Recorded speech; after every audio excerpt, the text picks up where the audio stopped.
Всем привет, друзья! Сегодня в выпуске не один герой, а целых два. Если вы знаете такого атлета, как Адам Роу, то могли заметить, что на его канале в последнее время активности почти нет. Я решил узнать, что произошло, и написал его жене, так как лично с ней знаком. Ребята с радостью согласились на интервью, и оно вышло очень и очень крутым, так что присаживайтесь поудобнее, мы начинаем.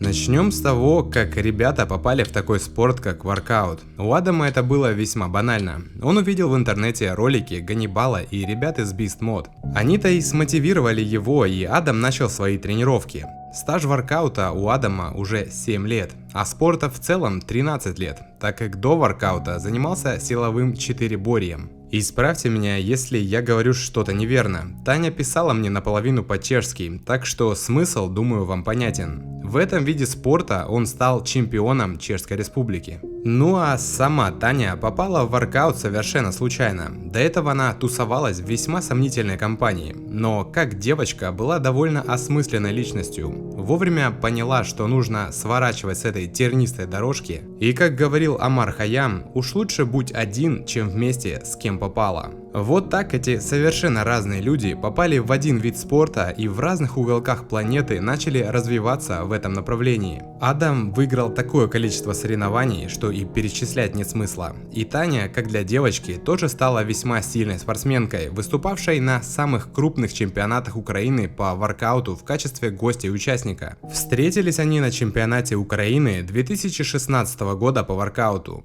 Первый вопрос, который я задал Тане, это как вы нашли общий язык, ведь Адам не говорит по-украински, а ты по-чешски. На что Таня мне ответила следующее: ну, все очень просто, мы влюбились друг в друга с первого взгляда, и в тот момент абсолютно все языковые барьеры прошли. Когда это настоящая любовь, тогда не нужно никаких слов, и видишь по глазам и понимаешь все без слов.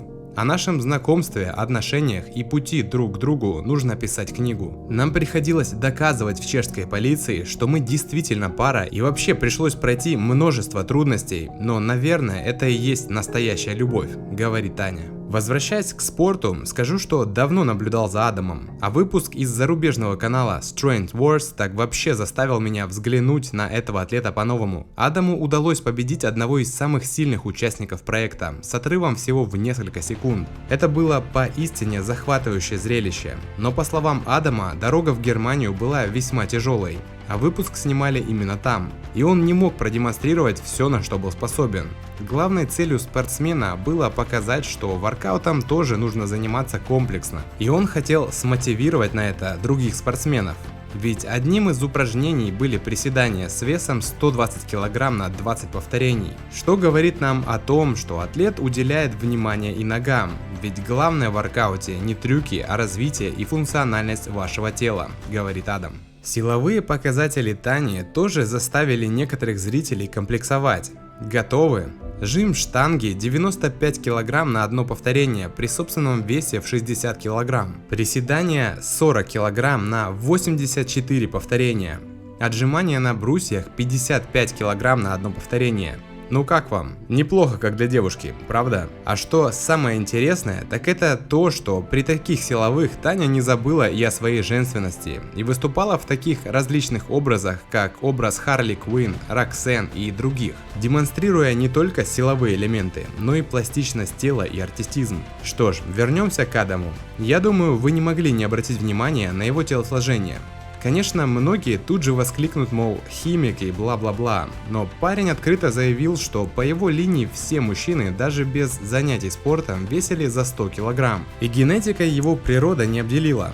Парень признает, что генетика играет огромную роль, особенно если мы говорим про внешний вид. И сколько бы ты ни вложил труда, без генетики огромного результата достичь будет очень трудно. К слову о том, куда же пропал атлет и почему на его YouTube канале нет новых видео, на то была весомая причина, которую ребята не хотели говорить. Но я, видимо, знал, в какое время делать сюжет. Ведь именно во время написания сценария Таня преждевременно родила Адаму сына, которого зовут Арманд. Это французско-немецкое имя, означающее полководец или стойкий солдат. Вот так вот, друзья. Я думаю, что причина более чем уважительная. Но, как сказал Адам, мы еще обязательно увидим новые видео в его и Танином исполнении. Что ж, говорить про эту пару можно еще очень долго. Спортсмены они действительно крутые, и как люди мне тоже сильно импонируют. Но в рамках этого выпуска я не смогу раскрыть все карты. Для тех ребят, кому интересно узнать больше, можете зайти на мой телеграм-канал. Там я выложу полное интервью с ребятами.